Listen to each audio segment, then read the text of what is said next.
बोर्डाचं परीक्षा केंद्र रद्द केल्याबद्दल संताप व्यक्त करत एका शाळेच्या मुख्याध्यापकांनी शिक्षकांसह 10वीचा पेपर ऑनलाईन लीक केला। हे प्रकरण भंडारा जिल्ह्यातील आहे।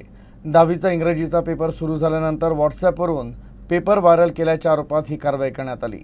या प्रकरणी मुख्याध्यापक आणि इतर 2 शिक्षकांसह 5 जणांना अटक करण्यात आली आहे। 10वीची परीक्षा सुरू झाल्यानंतर भंडारा येथील एका शाळेतील मुख्याध्यापक आणि सहाय्यक शिक्षकांना निलंबित करण्यात आलं। व्हॉट्सॲपवरून पेपर व्हायरल केल्याच्या आरोपात ही कारवाई करण्यात आली। दरम्यान रात्री उशिरा या प्रकरणात गोंदिया येथून आणखी 3 जणांना अटक करण्यात आली। भंडारा जिल्ह्यातील लाखांदूर तालुक्यातील महात्मा ज्योतिबा फुले शाळेच्या परीक्षा केंद्रावर ही घटना घडली।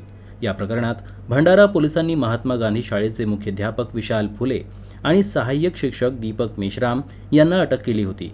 शाळेजवळ बियर बार असल्यानं या शाळेचे परीक्षा केंद्र रद्द करण्यात आलं होतं आणि 10वीचे परीक्षा केंद्र चिचाल येथील महात्मा ज्योतिबा फुले शाळेत देण्यात आलं।